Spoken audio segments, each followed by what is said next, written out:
going from the trade to the company, you're not going to do it in one step. It's going to be a series of steps, a series of stumbles. I'm Josh, I run a building company. I did a building apprenticeship for a traditional old school builder, hands-on, digging foundations by hand, lots of wheelbarrowing, lots of hard work. We did everything from the ground to the roof and everything in between. So I've come from being on the tools to creating and running my own business. 5 tips for turning your trade into a business. Tip number 1 is you've got to be a people person, and it's all about relationships. At the end of the day, business is about a person buying something off another person. This person's exchanging their money, this person's supplying goods and services.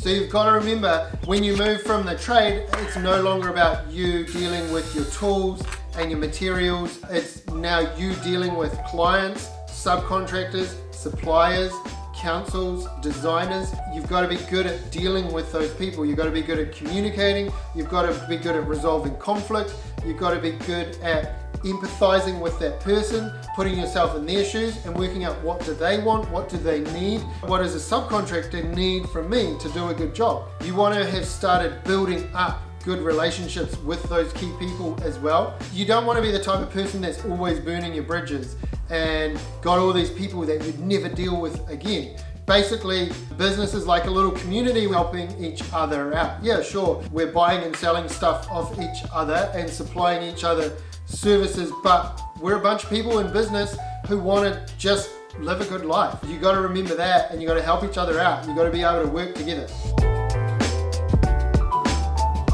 If you're not a people person, you got to decide, do you want to do the work to become a people person? Because it is a skill that you can learn and develop.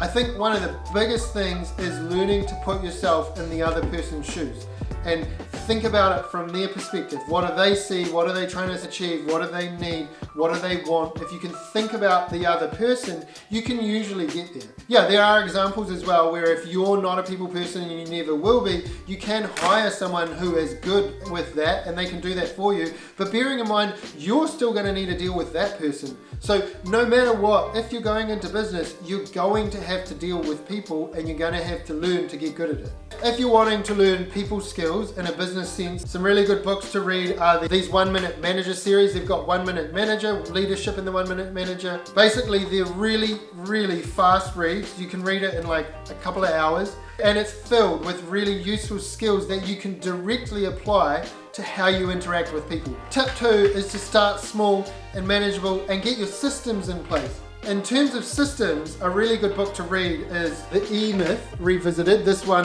I've read so much the cover's fallen off. It talks about the difference between being a good technician and a manager and an entrepreneur. Now, a technician is someone who's good with their hands.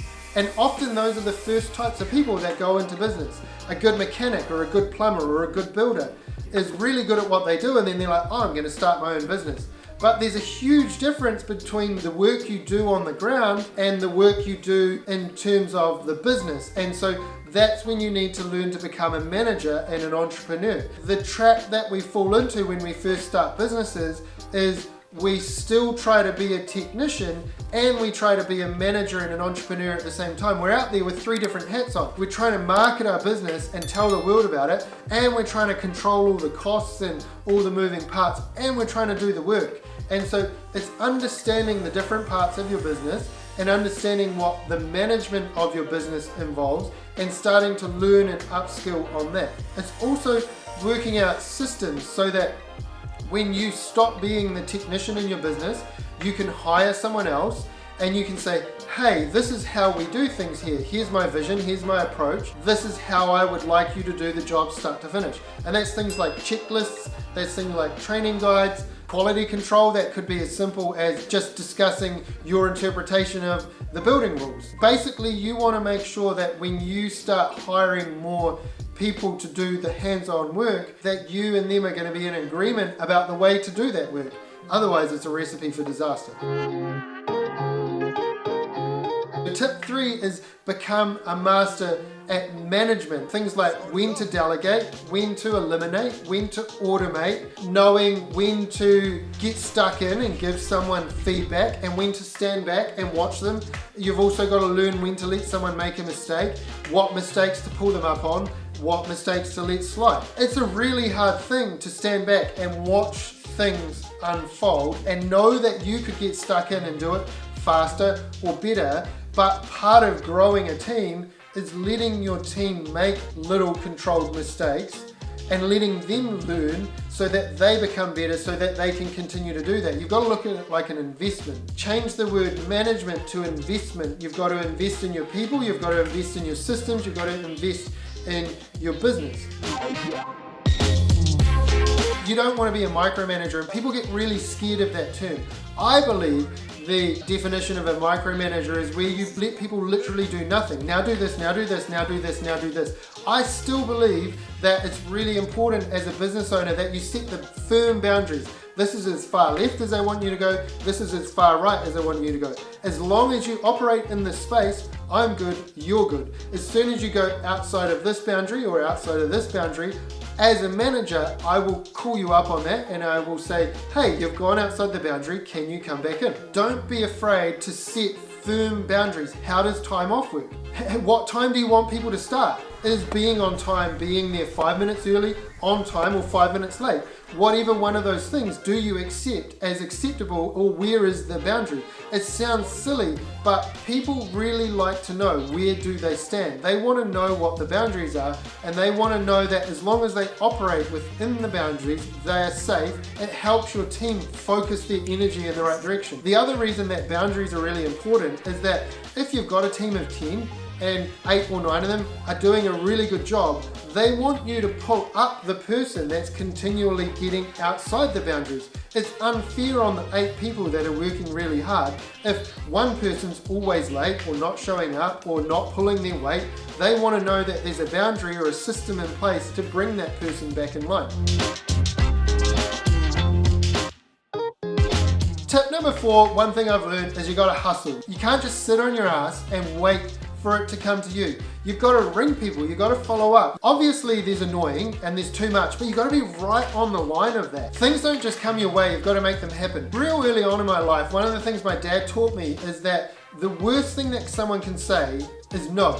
So if you want something, go and ask for it. What's the worst that someone will say? No. And often no is not a firm no either. People might be like unsure or they're thinking about it. And so, I'll ring people up and say, hey, how are you getting on with the plans? Are you ready to build? Do you want to build with us? I would love to do your build. You got to put yourself out there. You got to hustle. And if you don't feel like hustling, maybe running a business isn't for you. Maybe being employed and having someone else do the hustling for you is probably the best decision. And that's not a bad thing. Just because you're good at something doesn't mean you should go into business. And hustle doesn't mean that you have to work 60, 70, 80 hours a week either. Now that leads into tip number 5, learning to rest. Just like we have seasons, summer, autumn, winter, spring, I think there's seasons in your business. There's seasons to hustle and work hard and put yourself out there and look at it like sowing seeds. To use a traditional farming analogy, we sow our seed in spring, it grows in summer, we tidy up in autumn, and then we rest in winter. It's learning to understand those cycles on a weekly, monthly, yearly basis in your business. When I was 25, I took over a local restaurant. We owned it and ran it for 7 years. One of the first things we did when we took it over was we closed on Monday. And what that did is it brought a cycle to the week. So no longer, instead of being always open, now the first day of the week was Tuesday morning and everyone was in a great mood because they just had Monday off. And then they'd work up towards the busy part of the weekend. Friday, Saturday, Sunday was really busy, and then Sunday night would be the last shift for the week, and then they would close down and they would clean up and pack everything away knowing that no one was coming in tomorrow. And I think that's important as well. When you go on a break knowing that you're not going to be there the next day, you do that little bit extra or you pack it up properly and then you rest. You do nothing on that day. You purposely don't read your emails or answer your phone. You switch off. You read, you cook, I don't need to tell you what you love. You know what you love, but you do it. You've got to make time for it. Just because you hustle doesn't mean you hustle 24/7. There's time to hustle and there's time to rest. If at first you fail, try and try again. Think about anything you've learned in your life. Were you good at it first pop? Did you get it straight away, or did you have to try? It's similar with you in business. If you're going from the trade to the company, you're not going to do it in one step. It's going to be a series of steps, a series of stumbles. Concentrate on your end goal. Concentrate on what success looks like for you and continue to walk towards that. Done.